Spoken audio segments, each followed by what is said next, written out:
Vão se passar muitos anos, como já aconteceu, e eu ainda serei capaz de me lembrar exatamente a sensação do chão se abrir embaixo dos nossos próprios pés. Eu estava trabalhando quando meu telefone tocou. Na tela, o nome pelo qual eu chamava apareceu. Mãezinha. Era minha mãe. Atendi já falando que retornaria depois, uma vez que eu estava no meio de uma negociação no outro telefone. Ela estava chorosa e limitou-se a me dizer que logo que pudesse eu realmente retornasse. Era algo muito importante. Abaixei o celular e me virei para o telefone fixo no qual o cliente parecia apressado. Retorno depois, senhor. Falei já desligando. Minha mãe estava num consultório médico. Meu pai estava se queixando há poucos dias de uma dor abdominal e de um incômodo constante. Muito preocupados e zelosos com a saúde, os dois marcaram uma consulta e minha mãe o levou. No momento da ligação, entre a confusão mental dela e o desespero das primeiras leituras dos exames, minha mãe buscava naquela ligação um conforto que eu não podia lhe dar. Meu pai havia sido diagnosticado com câncer. Naquele momento não sabíamos ainda. Outros exames precisavam ser feitos e questões confirmadas. Porém, as duras palavras do médico já levantavam a possibilidade. Acalme-se, mãe. Devem ser exames de rotina. Eu tentava lhe acalmar. Ela se calou de repente. Meu pai estava vindo. Desliguei o telefone e não consegui me controlar. Meu pai estava doente, era certo isso. Fui tomada pela dor da possibilidade de perder o meu pai. Era um homem forte, feliz. Não fumava, não bebia, praticava esportes. Mesmo assim, estava doente. Era apenas o começo de um diagnóstico que viria ainda mais 3 vezes em órgãos diferentes. Meu relato não é para deixar seus inscritos tristes, pelo contrário.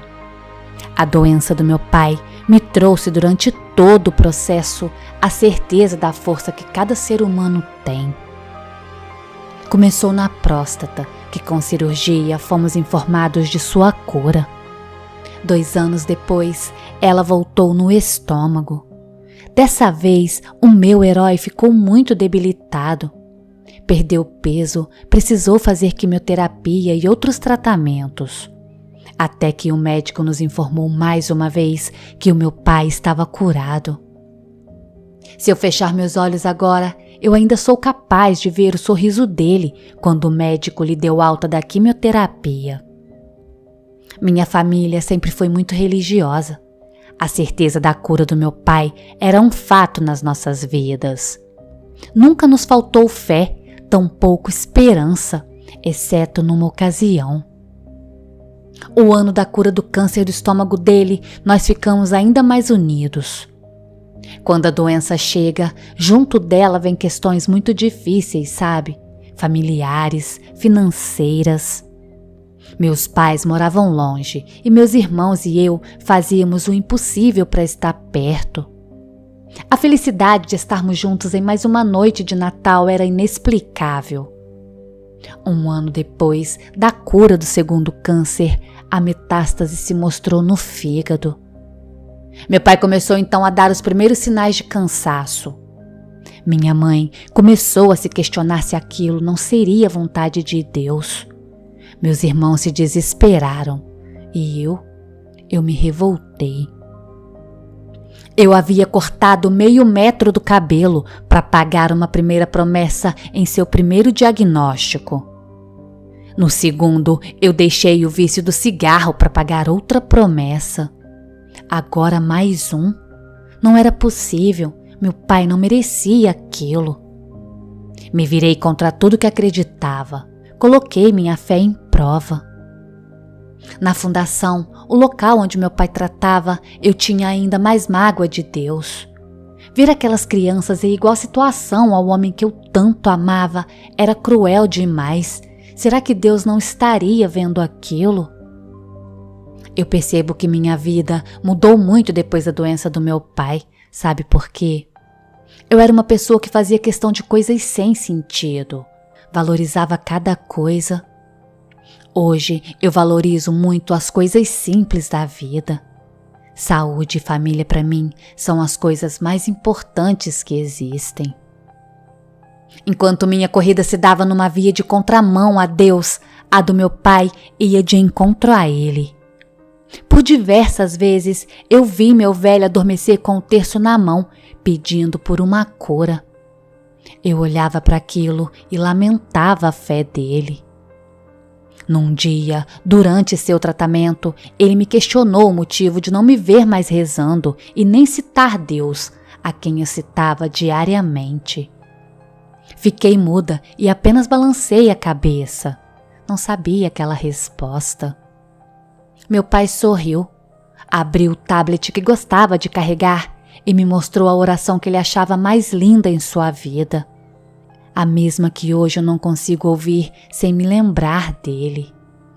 Se chama Pegadas na Areia. Com certeza você já ouviu também. Diante da minha incredulidade, ele levou o dedo diretamente na parte onde Deus fala sobre as pegadas sozinhas na areia. Eu jamais vou me esquecer desse ensinamento do meu velho pai.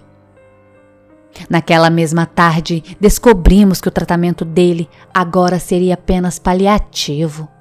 Não adiantaria fazer nada, apenas tínhamos que dar-lhe conforto e bem-estar. 8 meses depois, descobriríamos mais um, agora no cérebro. Aqui eu já não tinha mais estrutura para aguentar nada. Eu acompanhava em tudo, cada exame, consulta, sessão de tratamento. Havia largado o trabalho por conta da minha filha, que estava com 1 ano de idade, e acabei tendo a sorte de acompanhar meu pai em todos os seus momentos. Eu nunca vi meu pai se lamentar de nada. Nunca o vi reclamando ou resmungando. Ele estava sempre bem arrumado e me esperando para levá-lo para mais um dia daqueles. Tinha sempre sorriso nos olhos de quem sabia que seria curado e que, se não, estava tudo bem, ele estava em paz. Dizia pra gente que aquela doença não venceria. Meu pai nunca prostrou. Ele não chegou a ir para cima de uma cama. Se manteve forte física e mentalmente durante os 5 anos de sua batalha. A última conversa que tive com ele foi numa sexta-feira. Estávamos na sala de espera da quimioterapia, onde uma filha reclamava do pai, a quem ela fazia companhia. Ela nos contou tudo que aquele homem já tinha feito com ela e com a mãe antes de adoecer. Eu contei para ela que o meu pai era um herói pra gente e falei o quanto o amávamos. Falei que tínhamos orgulho de ter vindo como filhos dele, que era um homem amoroso, justo e temente a Deus. Sem perceber, eu citava a Deus de novo e quando me virei, meu pai estava sorrindo. Eu sorri de volta porque o simples fato de falar de Deus novamente me deixava mais leve com todo aquele fardo. Ele sabia disso. Meu pai sabia. Naquele dia, eu o deixei em casa e fui para a minha. No sábado, eu não fui na minha mãe. E na madrugada de domingo, Jesus mandou que seus anjos o recolhessem. O coração do meu pai estava fraco e ninguém sabia. Foi silencioso, irreversível. Quando paro para refletir sobre ele, eu gosto de pensar que, apesar de Deus tê-lo recolhido, meu pai venceu aquela batalha. Os médicos dizem que o tratamento debilita as funções vitais, mas o que eu vi foi um homem mostrar o peito e lutar contra tudo que vinha, com força, perseverança e fé.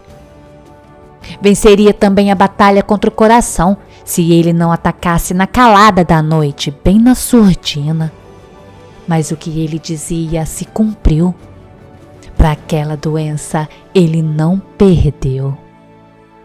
Ficou o eterno vazio de saudade, mas a certeza de que quando caminhamos ao lado de Deus, jamais estaremos sozinhos.